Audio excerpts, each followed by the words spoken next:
রিকশা চালাই, তিন কাটিয়া তিন খাই, মাথার বয়ে, ভুট্টার বয়ে, ধানের বয়ে, আমরা যদি না খাটতে পারি, না খাটি, তাহলে কিন্তু আমাদের টাকা পয়সা হয় না। তাই আমরা গরিব থেকে আছি, এই গরিব হওয়ার কারণে তো আমাদের কোনো দাম নাই। আজ আদির মানুষ কিন্তু গরিব হওয়ার কারণে আমাদেরকে দাম দিচ্ছে না। কিন্তু আল্লাহ পাকের সিস্টেম একেবারে ভিন্ন। আজকে আপনি যেখানেই যাবেন কোনো দাম নাই, কিন্তু আমার আল্লাহ এতটাই দাম দিয়েছেন। আল্লাহ তিনি বলে দিয়েছেন, ফুকারাউল মুহাজিরিনা ইয়াদখুলুনাল জান্নাতা ক্বাবলা আনবিয়াইহিম বি500 সানা। আল্লাহ নবী তিনি বলেন, যারা গরিব, যারা অসহায়, যারা দরিদ্র মানুষ, যাদের কিছুই নাই, যাদের টাকা পয়সা কম, গরিব অসহায়, আল্লাহ পাক তিনি ওয়াদা করে দিয়েছেন, ও বন্ধুরে তোমরা চিন্তা করো না, ও আমার বান্দারা তোমরা চিন্তা করো না, যেহেতু তোমরা গরিব হয়েছো তাহলে চিন্তা করো না, আমি আল্লাহ তাআলা তোমাদেরকে জান্নাতে দিব। ওই ধনী ব্যক্তিদের থেকে 500 বছর আগে তোমাদেরকে আমি আল্লাহ জান্নাতের মেহমান বানাবো। চিন্তা করিস না রে বান্দা, আমি আল্লাহ তোদের সম্মান দিয়েছি।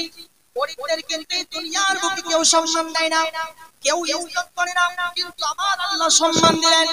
ধনীদের থেকে, মালদারের থেকে 500 বছর আগে তোমাকে আমি জান্নাতের মধ্যে ঢোকাবো রে বান্দা। চিন্তা করিস না, চিন্তা করিস না, চিন্তা করিস না। তুই আমার ভাইরাই দুনিয়ার বুকে যাকে দেখবেন গরিব মানুষের কিন্তু কেউ কিন্তু দাম দেয় না, কিন্তু আল্লাহ পাক দাম দিলেন। আমার বিশ্বনবী মুহাম্মদ রাসূলুল্লাহ তিনি কতটাই দাম দিচ্ছেন দেখেন। নবীজি আমাদের বলতেছেন, যে মসজিদে একজন ঝাড়ু দেনেওয়ালা ছিল, ওই মসজিদে ঝাড়ু লাগানেওয়ালা মানুষটাকে আল্লাহ নবী তিনি খুঁজে পাচ্ছেন না। কি ব্যাপার? সকালবেলা এসে দেখছেন ওই যে মসজিদের নববী যে ঝাড়ু লাগাতো ওই লোকটা কই, দেখা যাচ্ছে না। সাহাবায়ে কেরাম বলে, ইয়া রাসূলুল্লাহ উনি ইন্তেকাল করেছে। কখন ইন্তেকাল করলো বলো? গত রাতে ইন্তেকাল করেছে। আর তার আমরা দাফন করে দিয়েছি, জানাজার নামাজ পর্যন্ত পড়ে নিয়েছি। আল্লাহর নবী তিনি বলেন, তোমরা আমাকে কেন বললে না? আল্লাহর নবীকে যখন এই কথা বললেন, সাহাবারা বলছেন, ইয়া রাসূলুল্লাহ আপনি হচ্ছে সারা বিশ্ব জাহানের নবী, আপনাকে আমরা কি করে জাগাতাম, কি করে আপনার ঘুমকে আমরা ডিস্টার্ব করতাম? সুতরাং ইয়া রাসূলুল্লাহ আমরা বলি নাই, আমরা রাত্রি বেলায় কিন্তু তাকে দাফন করে দিয়েছি। আল্লাহর নবী তিনি বলেন, দেখাও আমাকে তার কবরটা কোথায় আছে। নবীজি আমার ওই গরিব মানুষটা যে ঝাড়ু লাগাতো তার কবরের পাশে গেলেন, আর আমার আল্লাহর নবীর সঙ্গে সঙ্গে নামাজে জানাজা আদায় করলেন। দেখেন কতটা সম্মান, কতটা ইজ্জত ইসলাম দিয়েছে। আজকে পৃথিবীর মানুষ বলতেছে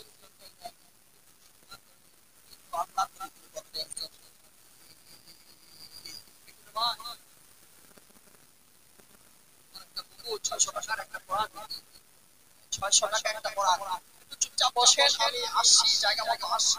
600 টাকা একটা কোরআন, আল্লাহুম্মা সাল্লি আলাইহি আল্লাহুম্মা বারিক আলাইহি হায়াকাল্লাহ বারাকাল্লাহ।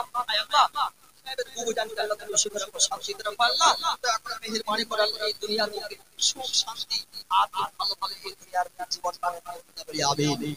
আমার ভাইরা বলতেছিলাম এই দুনিয়ার মধ্যে দাম দেয় না, গরিব মানুষের দায় দায় কেউ দিতে চায় না। গরিব মানে লাস্টে দাঁড়াবে, গরিব মানে শেষে আমাদের পিছনে দাঁড়াবে। কেউ দাম দেয়নি, কিন্তু ইসলাম দাম দিয়েছে।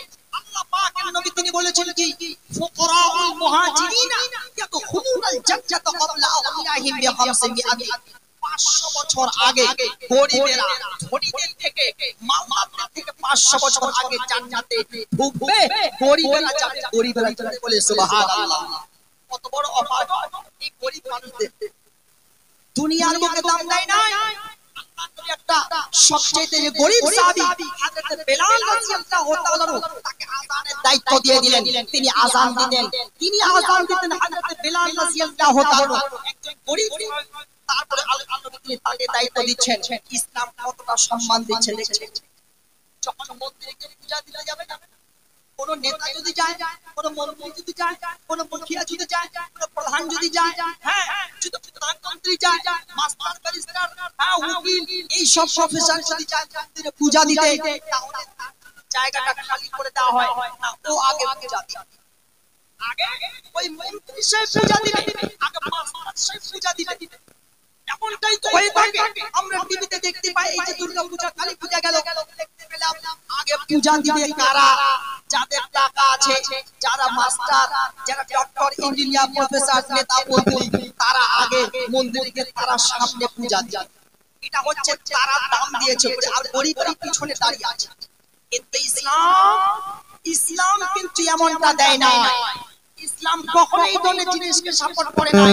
মসজিদে আযান হয়ে গেল, আযান হওয়ার সাথে সাথে যে যেখানে জায়গা পেয়েছে, যদি মাস্টার জায়গা পেয়েছে সামনে তো মাস্টার দাঁড়াবে, যদি রিকশাওয়ালা যদি সামনে জায়গা পেয়েছে তাহলে সামনে রিকশাওয়ালা দাঁড়াবে। গরিব ফকির মিসকিন অসহায় যেখানে তার জায়গা পেয়েছে না কেন সে সেই জায়গাতে দাঁড়িয়ে যাবে। একটা মাস্টার যদি একটা সে যদি শেষে আসার কারণে লাস্টে আসার কারণে চপ্পল রাখার জায়গা চান্স পেয়েছে, জায়গা পেয়েছে, তো এটা প্রধানমন্ত্রীকে জুতার কাছেই দাঁড়াতে হবে। কারণ একটাই, ये नमाज है, नमाज का सबको पता है कि अगर जमात के साथ कोई अगर नमाज पढ़ेगा तो 27 गुना ज्यादा नेकी मिलती है।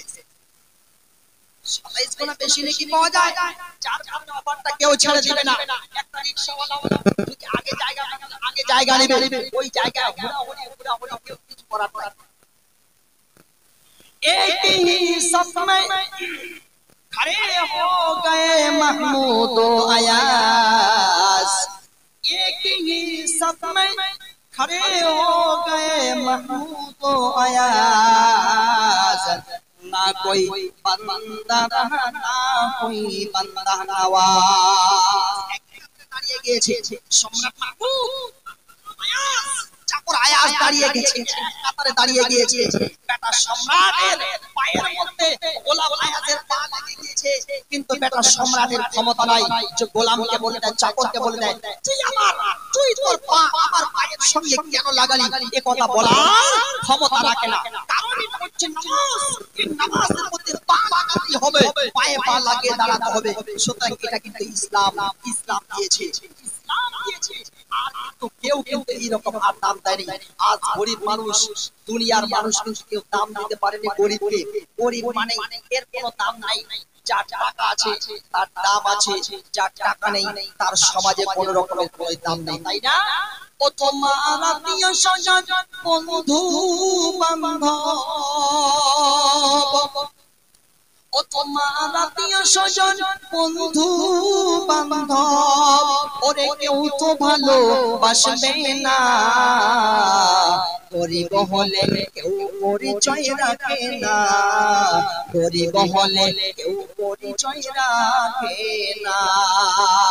মাসি বলো পিসি বলো হোক না ভাইরা ভাই, সম্পর্কটা শুধু মুখে, কাজের বেলায় কিছু নাই। মাসি বলো পিসি বলো, মাসি বলো পিসি বলো হোক না ভাইরা ভাই, সম্পর্কটা শুধু মুখে, কাজের বেলায় কিছু নাই। ওরে বিপদেতে দেখা হলে, ওরে বিপদেতে দেখা হলে কেউ তো তোমায় চিনবে না, গরিব হলে কেউ পরিচয় রাখে না, গরিব হলে কেউ পরিচয় রাখে না।